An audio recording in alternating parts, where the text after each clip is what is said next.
Hey guys, welcome to the first episode of Beyond the Pass. In this podcast, I hope to we're going to focus more on, as the title suggests, things beyond the line. You guys know that in this channel, I'm very line cook focused. I've even shared in certain times where I have very little interest of what goes on beyond the pass. But for the better part of 2 years, I've been talking to my friend Chris, who's going to be the co-host of the show today, and going forward, of course. And you know what? I figured there's always room to learn. There's always room to discuss ideas. And hey, man, maybe I might learn something. And I really would like it if you guys were here for the ride. So, Chris, you want to introduce yourself? Yeah, sure. Thanks. So, hey guys, yeah, like Josue said, my name's Chris. I'm a Canadian chef of about 14 years. Currently, I'm living in Norway with my fiance and our annoying ginger cat. Um, my hope with this podcast is that we have an opportunity to break down some topics that matter to cooks and foodies alike, and sometimes we might have some spicy takes. Sometimes it might be just news. Sometimes, hell, it might be just tips, tricks for new cooks and even seasoned ones. And hopefully, we can kind of bring something different to the table that I think other food podcasts don't necessarily address for the average cook and chef. Do you sometimes feel like I definitely feel like what listening to other podcast like I'm not gonna name, but I feel like listening to other podcasts. You ever feel like it's like listening to a sports commentator? You're Mm, listening to a guy that's like hasn't played the game, or maybe like played like one or two seasons, and yet yeah. here they are 14 years later. Like, what the fuck do you know? Do you know who Anthony Fantano is on YouTube? No, I don't know. He's I think he's one of the biggest, if not the biggest, music critic on the platform. Okay. But again, it's like, it's just his opinion. You I know, mean, those who he, can't, teach, right? Isn't that the, what is isn't that that the, expression? I've never it, heard the whole. They teach Joe. oh, yeah, yeah, yeah. Those who can't teach, how'd it go? I don't even know. But it's basically those who can't do the sport teach the sport. You're like, okay, well, there can be something said about that kind of skill. It's like boxing coaches, they teach boxing, but realistically, they're usually out of shape and schlumpy. But can they teach boxing? Yeah, I guess that's true. Yeah, So some people can have a good opinion. I mean, I would never want to deplatform anyone. I think no, no. everyone should have their say. I just think, Hmm. at least for me, I'm more in tune. I tend to listen more with someone who has at least one hand still on the line. Sure. Whether it's a line cook or a chef. Um, Hmm. I mean, even say like the guy that owns the owner of the company that I work for. He was a chef, and when he opened up his first restaurant, he was in the back in the kitchen working that shit. I mean, like even Nice, today when he walks in, we call him chef. He's one of us. He nice. gravitates towards us. Like sometimes, like he'll come in, and it's so funny because like he gets, he can be so brash, and I think it Mm. drives his wife kind of crazy because he's supposed to be the owner and professional, and then here he Sure. comes. Like you'll be cooking, and then you'll just hear the door close. It'll be like, "What's up, assholes?" It's like, "Oh, hey, chef." Like that's him, dude. He's really one of us. I remember in the He never lost it. Basically, is what. he never lost that shit, and Yeah, that's the authenticity that I like. You can yeah. tell when you're talking to an industry guy versus someone that I read it in a book. Well, I have Mm. industry friends, or I'm just regurgitating shit that I heard from someone else. Yeah. I mean, when it comes to other podcasts, I feel like I mean, as far as on the line stuff, I've always been like like teach by example kind of guy. And so, like you're saying, if people aren't in the industry or they were in it for a couple of years and then they kind of start spouting off whatever rhetoric they want to say, I mean that's fine. I mean, there's lots of room for whoever wants to make a podcast. But I mean, my thing is more like foodie podcasts, we'll say. It's a lot of people that have never cooked a service in their life and they're just kind of like making quinoa salads for their family and stuff. And like, they have a bunch of Gwyneth Paltrow cookbooks and stuff at home and what I call like coffee table cookbooks. It's these people that have podcasts and that's where I have the issue more so than anything. Have you ever heard a foodie refer to themselves as a chef?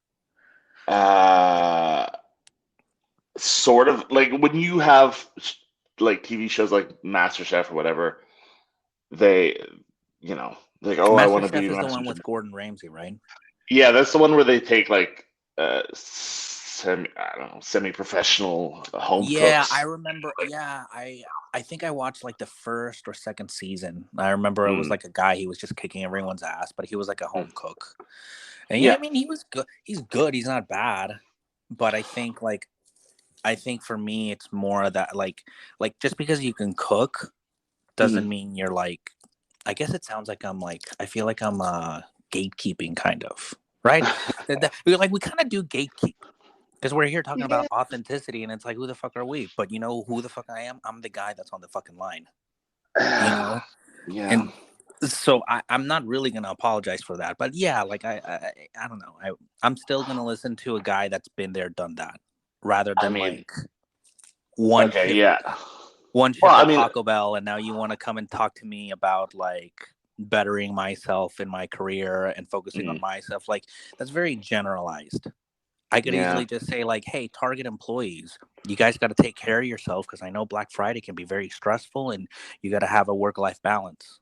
I think it's Mm, a very generalized statement to make. You can make the same thing about concrete workers. Hey guys, like, well, your job isn't in concrete; it's in overall like, and you're developing society.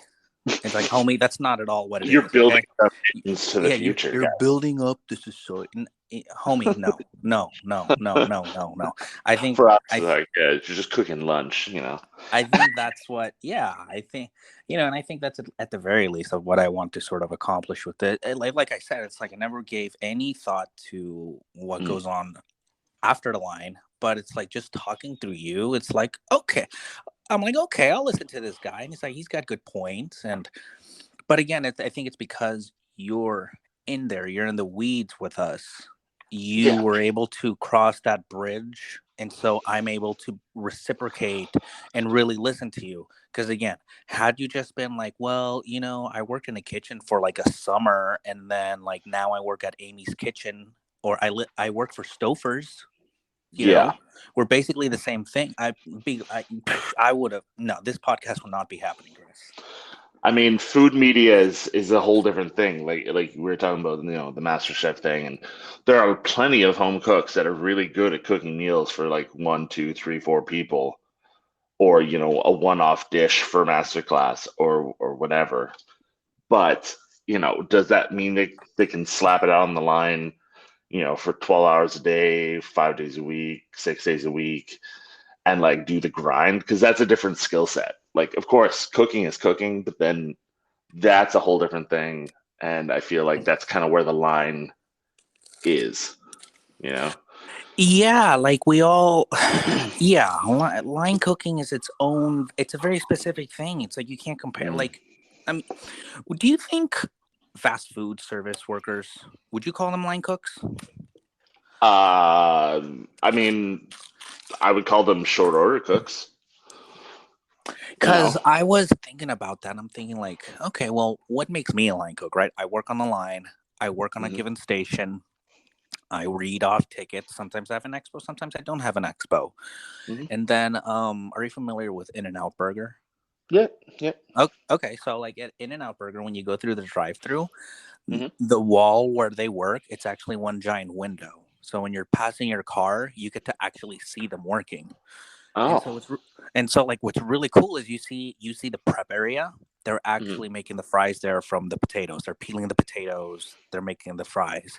They're Oh, cutting the fuck. onion. They're slicing the onion. Like everything that goes into that burger gets made there. Okay. You know, Okay, I'm not cool. sure if the patties if comes as ground beef and they mold them there, or if they just come frozen. But I mean, every like you see what they're making. You can see your food being made. Mm. And I would 100% call In-N-Out Burger workers line cooks, because that's what they're fucking doing, or Yeah. Five Guys, or just anything like that. I think maybe the stigma of it being, like you said, like a short order cook, I wouldn't even knock that. Like, I don't see short order as a negative thing, like it's fine, No. you know? No, absolutely not. It's kind of like it's just words. It's like saying, well, I'm a chef de partie. It's like, Yeah. well, we don't have, like, at least in my area, it's like we don't have those kind of positions. You're a line cook. That's it. You know, Yeah, I mean, there's a lot of subcultures within like what you call a cook. You know, there's short order, there's line cook, there's just cook, chef de uh, partie. In Europe, you chef were de saying that partie. it's chefs. You're just a chef, right? Yeah, I mean, anybody who's educated, anybody who kind of works as a cook, I would say is a chef. But I'm, coming from Canada, when I say chef, in my head, I still think, it's the head chef. It's the guy or girl running the kitchen.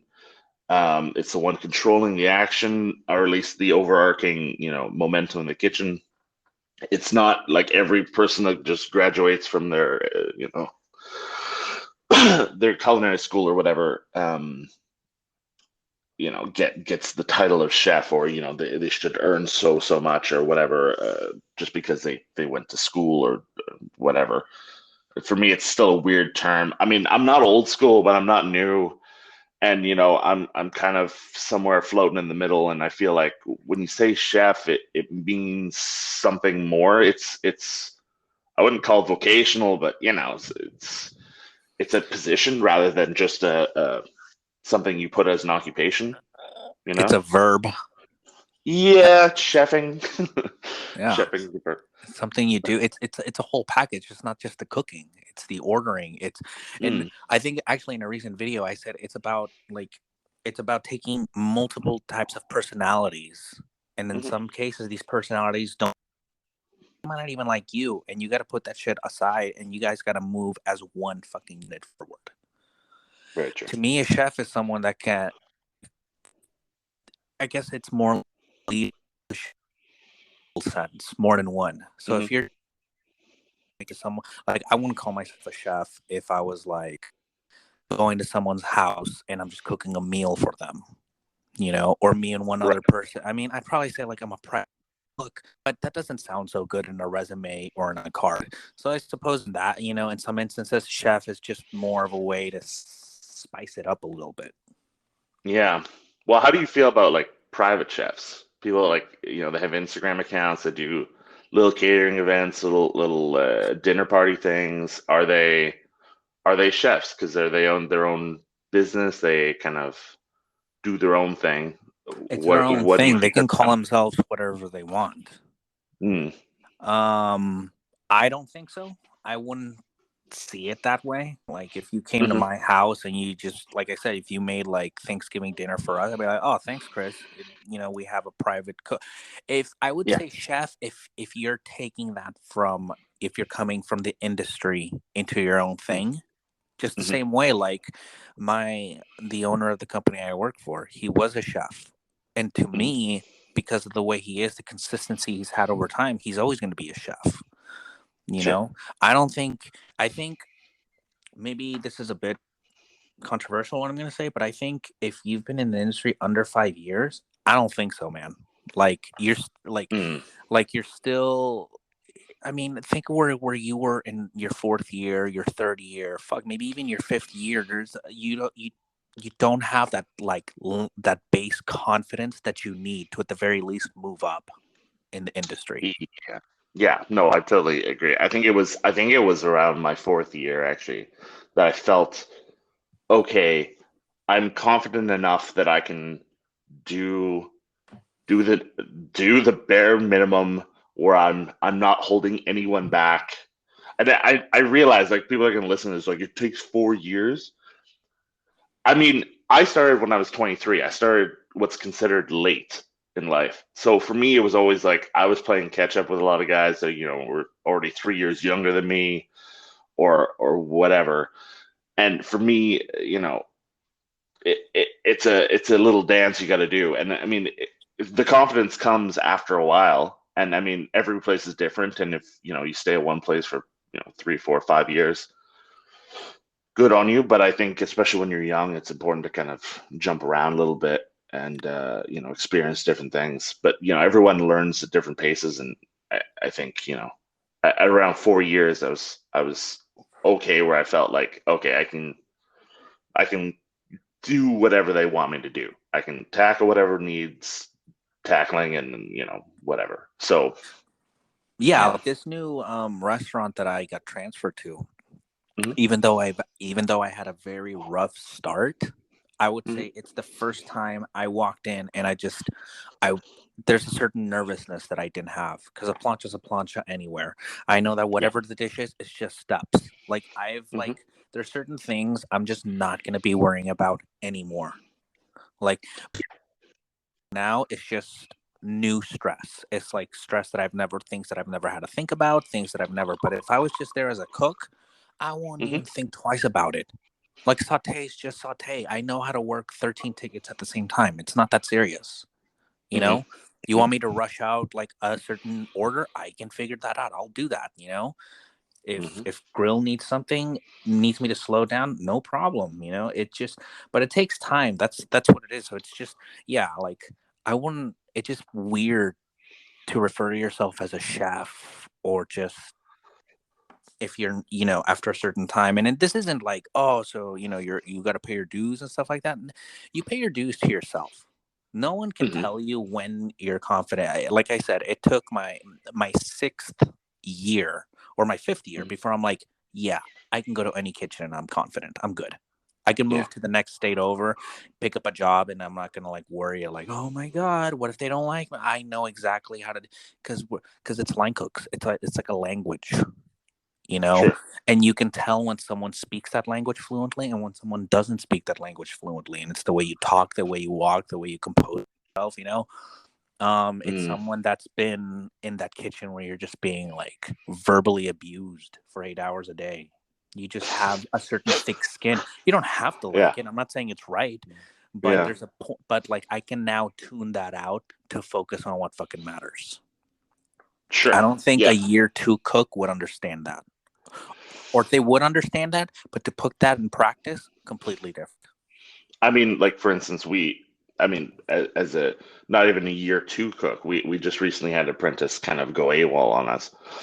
We had a guy, he was with us, a kid. He had just turned 18, I think, and he had just in Norway at least it's a 4 year apprenticeship, you could say. So first 2 years is just classroom, labs, that sort of thing, and then your next 2 years, your first year apprenticeship is actually your third year in the program, and then your second year is the fourth.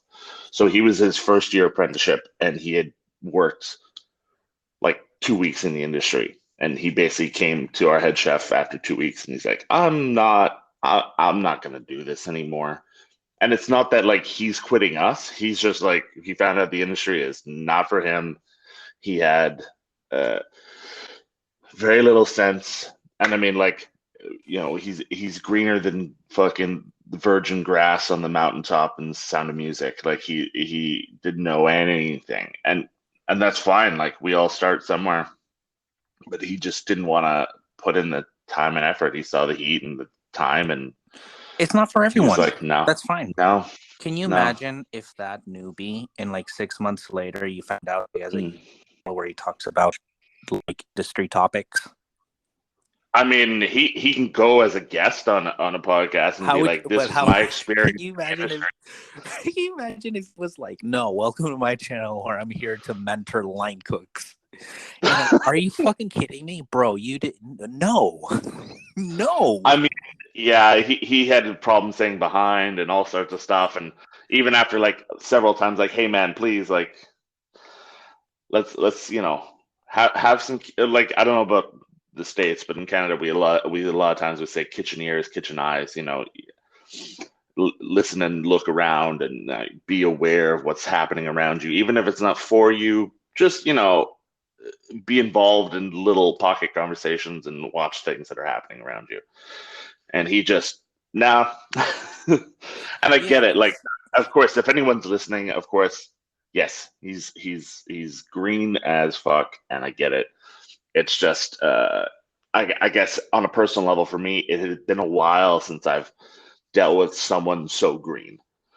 Uh, it's been a few years, so I was like, okay, and I was the patient one with him. Like some of the other guys were like really shitty to him, but I yeah, guess some guys are that's really mean. It's like yeah, It's They weird. forget what it's like. Yeah, like I mean, yeah, I don't want to call it a Mm. thing, but it's Mm. not a thing. Sure. Sure. Hold on, let me take a break. Like, I want to mention this for anyone listening. Chris, what time is it for you? 8:30 in the morning. 8:30 in the morning. You're having your cup of coffee. Yes. Yes, It sir. is 11:30 p.m. After Mm. my shift, I'm having a beer. A beer Yes. and coffee. Like, look at that. You're starting your day on a nice little chat. I'm ending my day with a beer, and here we are talking about green fucking cooks. Yeah. Yeah, it's nice, right? Yeah, it's nice. It's poetic in a way. It's a yin yang kind of situation. You see, the industry talk just transcends everything, time zones and distances. You Yeah. know, it, it, Yeah, it it's nice that way.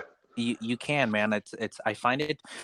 I've I call them tourists, and I don't see them Hmm. much anymore. But there's Hmm. always, like, I remember the first 2 years I started, there was a lot of like foodies applying, and they wanted to work. Mm. And like, they'd come in very enthusiastic, like, I'd seen this and I can cook at home, so I want to try doing, so.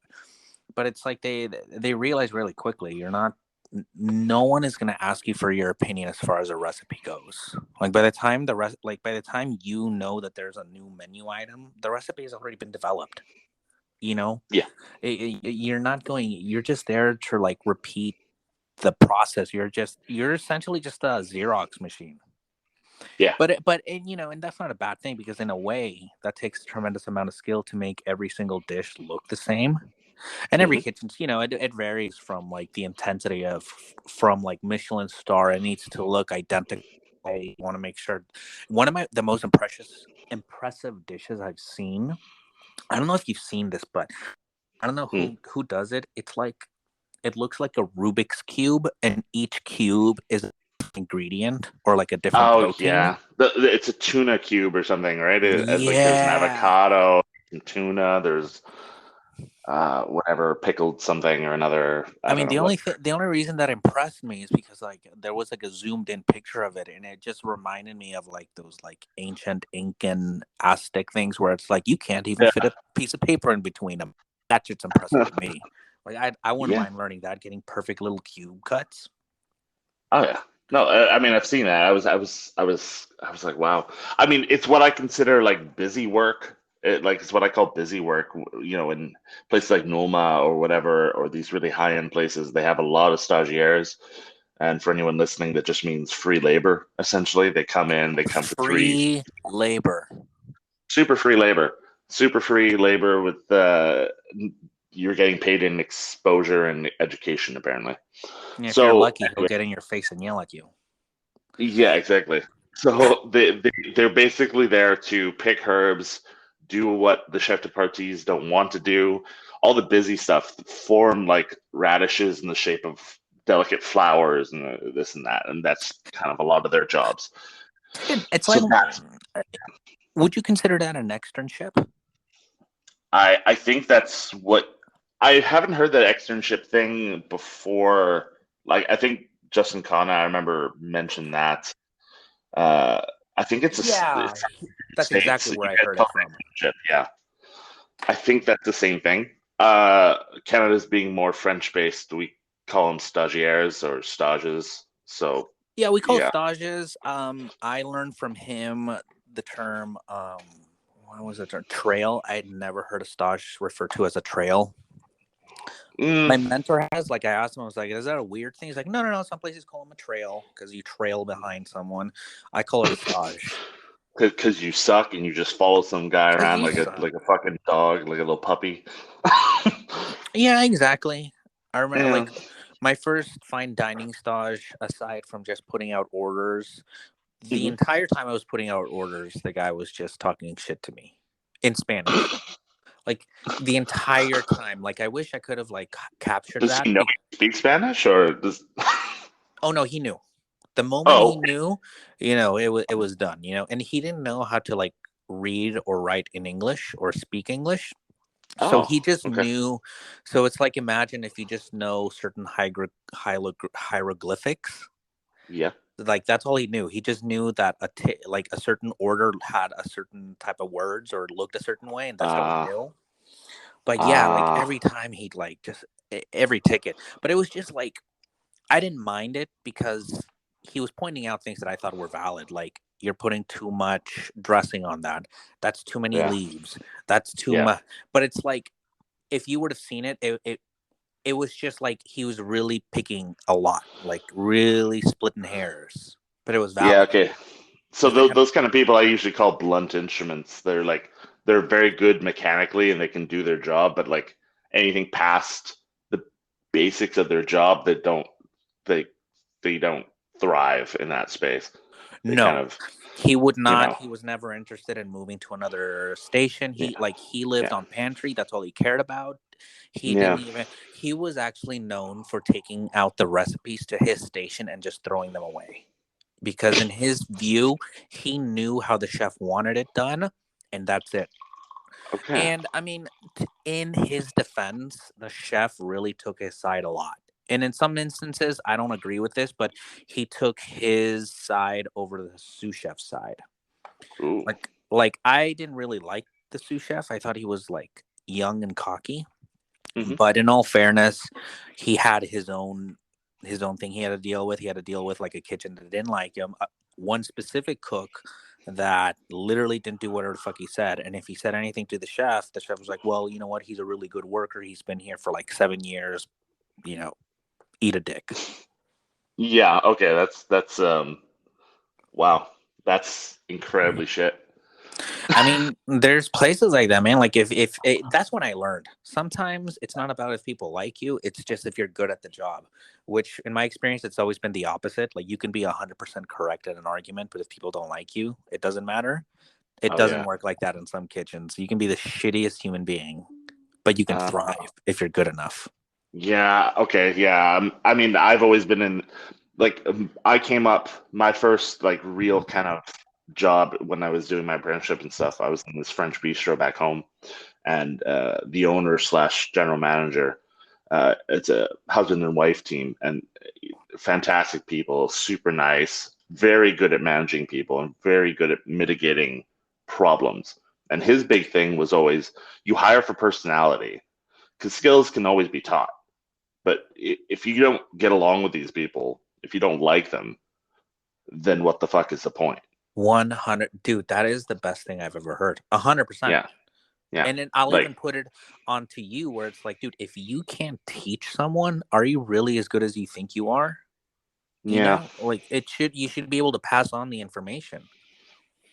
yeah. I mean, at a certain point, it depends on what it is. Like if you're just this is consistency of Alfredo sauce when it's reduced enough, when it's coating, when it's not sticking to it's like enough that it moves off the pan, but it kind of holds its shape a little bit and this kind of thing.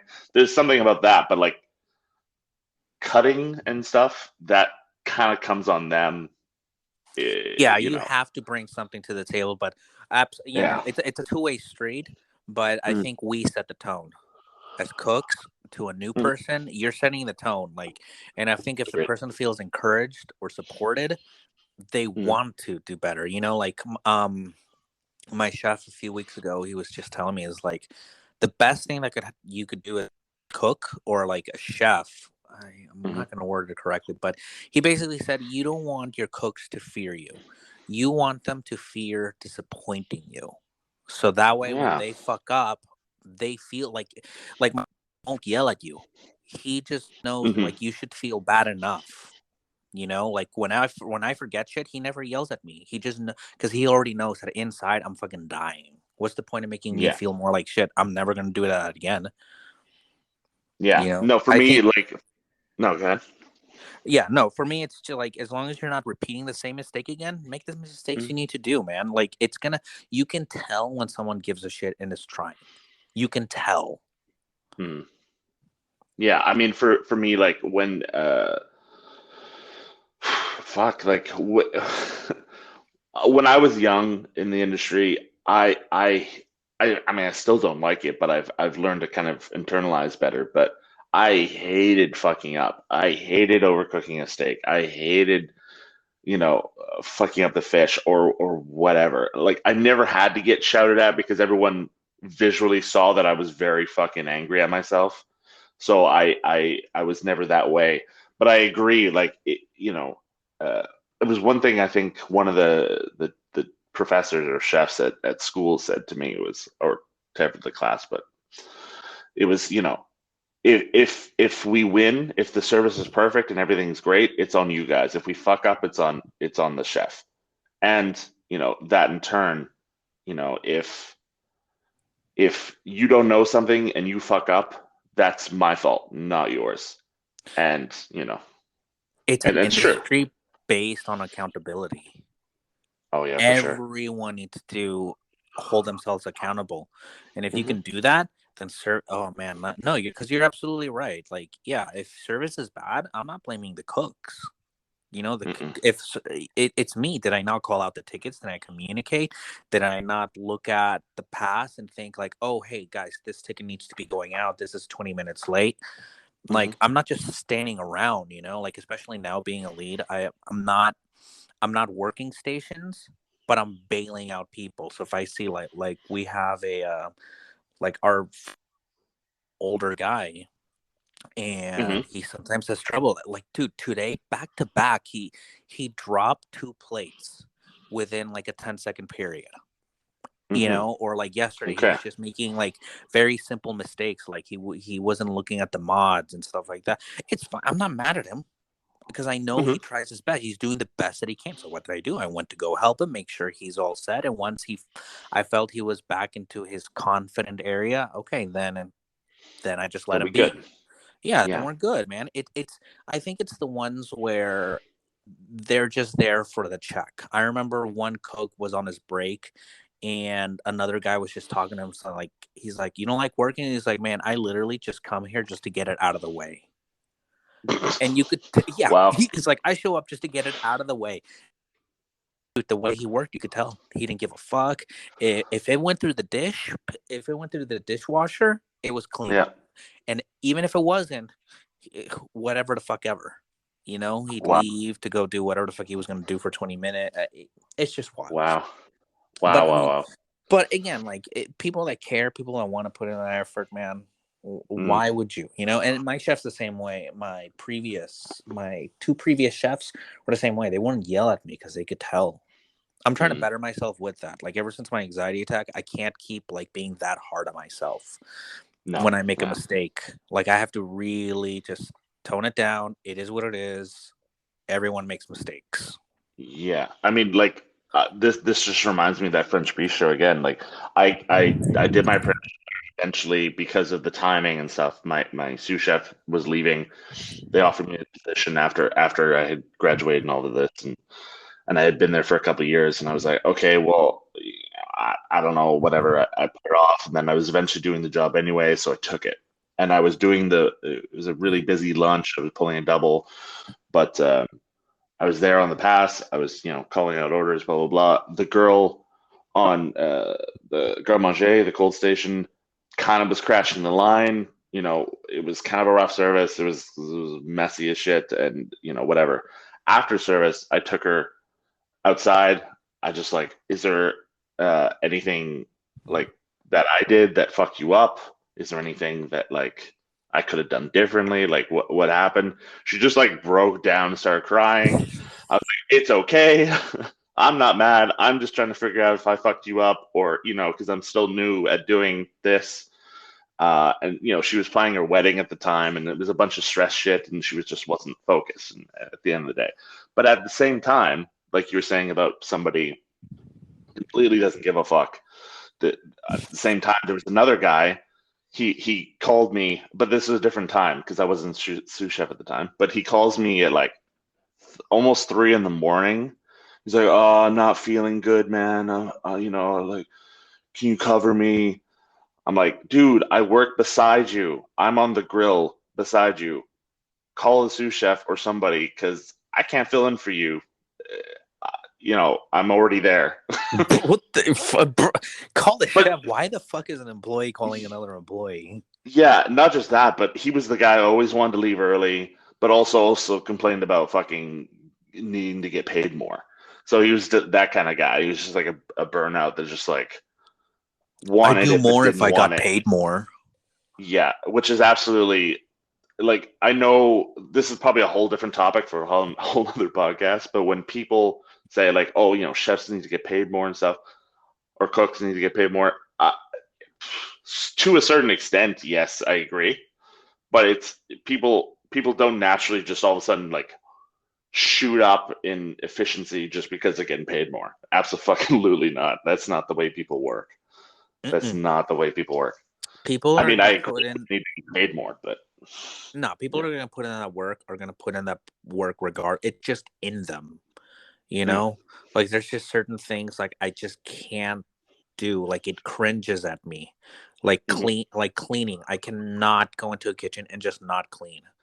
Like if there's no yeah. service, if it's dead and I see like there's shit on the walls, on the Hmm. floor is dirt, I can't. I really fucking can't, dude. I can't. It just drives me fucking nuts. Hmm. But I'm also not Yeah. fucking taking it out on everyone else. I think there's a lot of that. Like they think people, I remember watching this thing on YouTube. It was a documentary of one of Gordon Ramsay's chefs was opening up a restaurant in a hotel. Okay. And one of the cooks, I just remember this cook, he was like yelling at another cook. And it just sounded so corny because again, it's like if you're gonna be aggressive, it's just so corny because it's not like you like, bro, no one's gonna get in your face, no one's gonna punch you. you Yeah. know like you're in a safe space, so of course you're gonna Yeah. yell at that. But yeah, it was pretty funny. And then like the chef was there with like some investors, and she's like, I don't know what his name was, like, Martin, settle it down, settle it down. But it's Bring it back. Bring it back. yeah, bring I'm it known for back. screaming at people, but please, we're on another show. Yeah, Okay. you can't do that, buddy. You can't do, yeah, it's just fucking weird. That's I my don't thing. I think No. I just grew up in an environment where it's like if you're gonna, like, when you talk like that, there's usually physical consequences. Hmm. Like for me, I can't just talk to you in a type of way unless I'm expecting a reaction. Hmm. Like I'm not going to talk to another cook in a disrespectful way unless I've already accepted the fact that that person might punch me or try something. But other than that, it's like, why would you do that? And some cooks do, and it's like I don't want to pick on cooks that have went to school, but I Yeah. think they're more, I don't know, conditioned. I think those people tend to watch more of like, they're the ones glorifying like these angry chefs or just these Hmm. intense chefs. Marco Pierre White, that one Hmm. German chef. I forgot what his name is. From Chef's Table, you mean? Yeah, he's a German. I Tim remember his episode. Something Tim Rao? or No, it's Rao. Tim Yes, Rao. Yeah, that's what his name is. I remember dude. Rao. His intro was the most Kanye West intro I've ever heard. Yeah. Yep. Just Holy, complete fuck you. I'm an asshole. like I'm gonna punch you if I want to punch you. and I'm Fuck you. proud of it. And I'm Yeah, like, like, oh, okay. it's because you're in like anyone can be tough in a fucking room full of fucking 18-year-olds that look up to Yeah. you, Yeah. of course. But like, put him up par with like a guy that's like a street kid, 24, needs a fucking dishwashing job, and he goes and yells at him because it's not fucking clean. That guy's gonna Yeah. grab him by the fucking coat and then fucking slam the fucking water hose on his fucking nose. Yeah. But then the dishwasher's the asshole. Yeah. I mean, we've for too long we've glorified like the head chef as being like this mega genius and stuff. But I mean, at some point they have to be accountable for how they run their businesses and teach their people and create the culture around their cooks. It's super important. Super important we move towards that. I mean, it's kind of happening now. Like, obviously, the Molly Cowie thing that happened a few years back, and a bunch of people are getting called out for basically being complete fucking pricks. I mean, it's good. It's The, good. the Like, Mario Batali thing was so hilarious to me because even him trying to pick up when women was cringy. Like, did you ever see the text messages? no, I tried not to. It I was found it like gross. it was like a middle school kid. I can't. I'm somewhat like I love juicy gossip. I can't help it. Okay. If you Okay. told me there's like a fucking video out there of Gordon Ramsay like fucking a fucking ham and throwing it at a server, I'm gonna watch that shit. I I mean, everyone would. Yeah, I that's am true. not That's true. above that kind of shit. You Yeah. know, like Jesus, Mario Batali, like he's asking for like nudes from like a server or something, and she's like, "No, I don't think so." And he's like using words like, "Don't be a meanie, come on." Like, what the? Don't be a meanie. I swear to God, I quote, "Don't be a Oh. meanie, Chef Batali." Don't be a meanie. Please be a slut. Yeah, Let's yeah. do it. How can that man? Yeah. How dangerous can that man really be now? Like Oh, a I mean, man they that had a you rape room. They had a rape room. It's kind of dangerous. I don't wait, know. wait. Mario Batali had a rape room. Well, it wasn't a rape room, but they had a specific room where they would take girls in one of his restaurants. Him and Like a his ownership. like a Yeah. casting couch. Kinda, yeah, I guess. I don't know. Like I said, I didn't look that deep into it. I remember the headlines and shit, and I was like, oh God. Oh God. This is fucked up and awful. And Co-owner Chef Batali and R. Kelly are being investigated for their alleged rape room. That's some yeah. R. Kelly shit right there.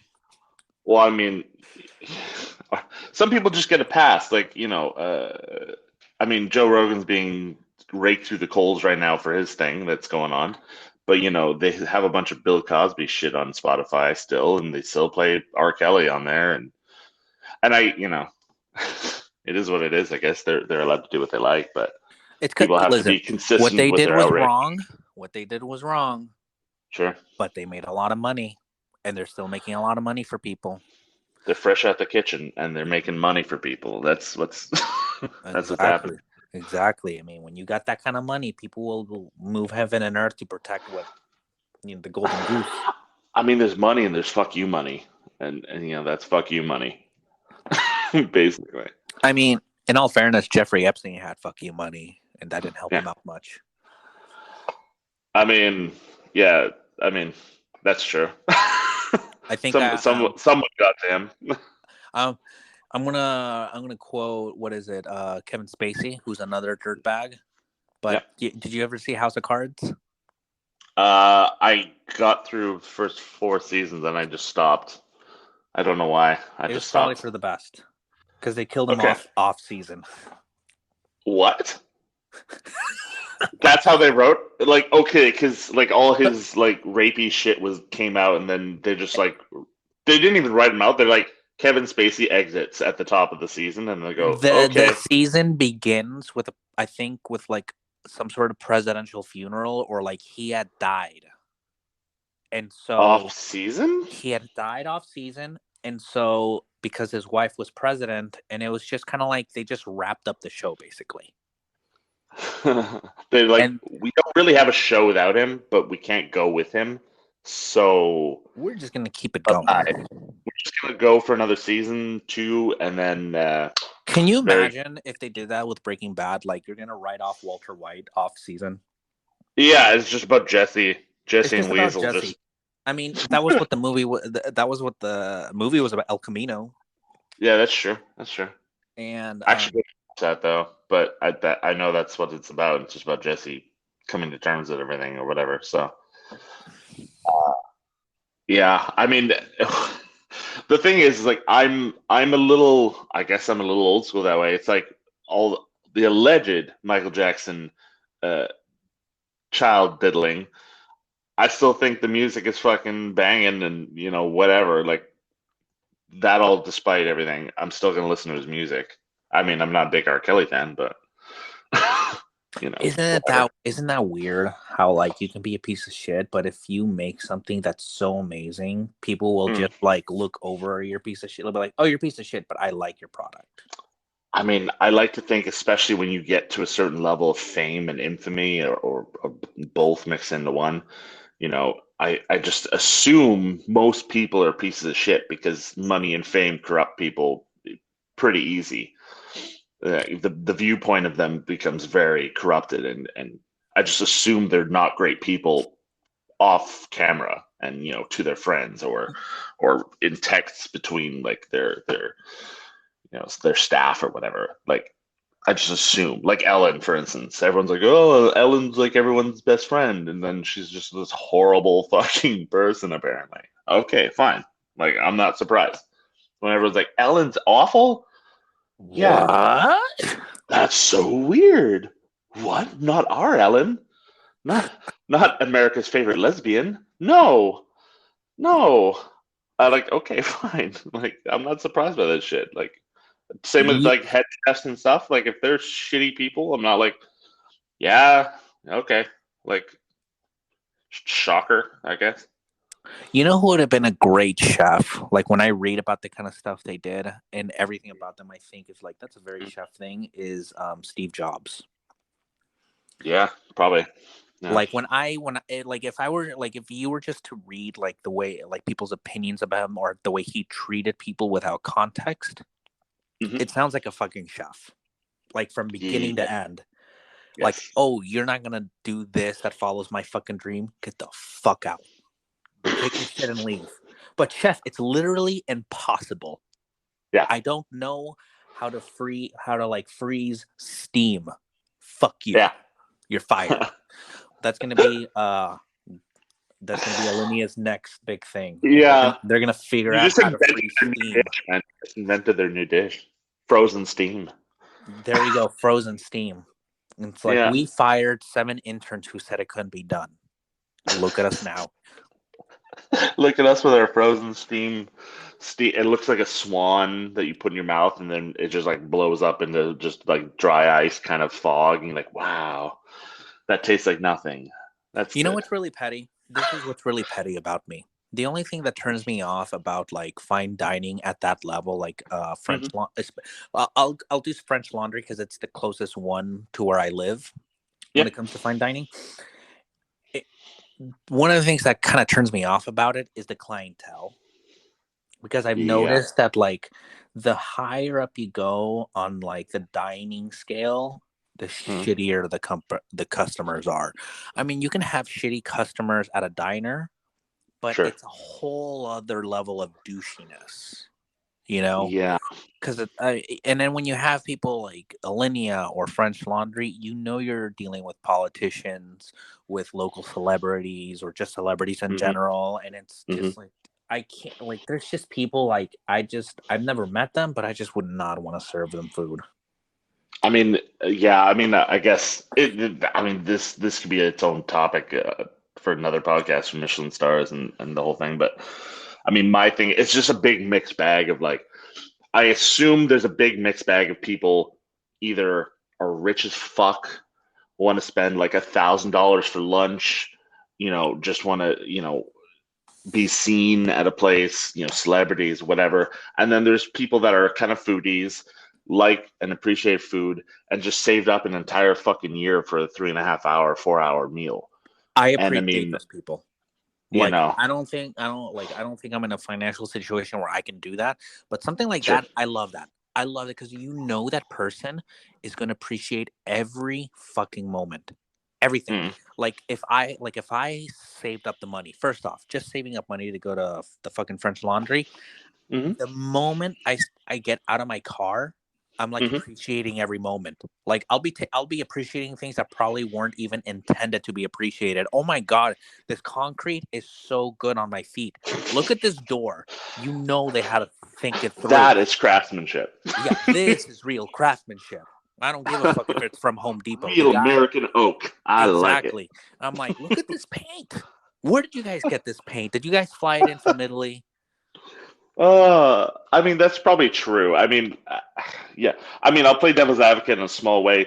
As a cook, as a person who cooks, and someone who's chosen the profession, I used to really love fine dining, and I've done a little bit of it in the past. My view of it has changed a little bit, and I've kind of leaned back into my Canadian roots, where we're a little more casual. I don't like the idea of somebody saving up so much for dinner. I just think sometimes, food should be accessible for everyone. And yes, it is fine dining, and yes, it takes more labor, and of course they spend a lot more money on the back end to produce your 20 courses of bite-sized whatever. But I think food should be more accessible than that. And I'm not going to take that away from anyone. Of course, if they want to experience that, go for it. I've been to a couple of Michelin star places myself, and it's fine. It's a nice experience, but sometimes you feel. I have felt a little hollow afterwards. Like it's not satiating. Like yes, you are fed, but it doesn't. I've never felt satiated, I guess we'll say. And pardon my ignorance, but what the fuck does sure. satiated mean? Like like full of content, I guess. Oh, like when you finish a meal and you're like, well done. Like wow, like satisfied. That was amazing. Like on all levels, not just like my belly's full, but like wow, that was worth it. Like yes, yeah, I know. Completely am happy spending $400. For whatever you got. Sometimes the satisfaction is like you don't even care how much you spent. It was just so fucking good. Yeah, and I've had meals that have cost me like nothing, and I felt more satiated than that.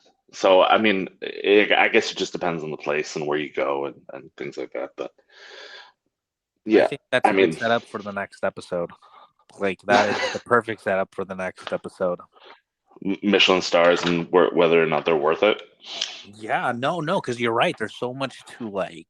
There's pros and cons. Like as a cook, there's things that I'm like 100%, but then there's things where that's the hard part, man. Like I could like you said, like devil's advocate. I could sit here and argue for them. I could sit here and argue against them. At the end of the day, it just depends on like, it's almost like, well, it just depends what the weather's like, what my mood is. Yeah. Today I might love them. Tomorrow I might hate it. Yeah, and you got to book those things 6 months, 8 months in advance sometimes, and you're like, yeah, okay. Sometimes you never know how you're going to feel that day, of course.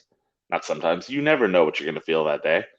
And sometimes it's just, the roll of the dice, and it's just the way it fucking lands. You're just kind of feeling like shit. Your stomach's kind of whatever. You pulled a double yesterday. Can you imagine if you went to the French Laundry, had a dish, and he just got the shits later that night? How shitty that would be. If you just got fucking food poisoning from the French Laundry. I mean, not even that. Just like the food just went right through me. I just couldn't. Excellent dish, excellent meal. I don't blame Thomas Keller, but boy, man, it was diarrhea fuel. You had the cornetto, and you just immediately turned it to poop. Too much oil. Okay, too much oil. You didn't have to cook the meat in oil like that. That's the one thing that really like sets me off, like when it comes to fine dining versus like quote unquote lowbrow cooking or whatever. We turn it all to poop. It all just turns to poop. And I mean, how you want to spend on that is up to you, really, realistically. I mean, yeah. I guess that's all we're doing, really, is just deciding how much we want to pay for the next shit. Yeah, kind of. That's fair. That's fair. That's good.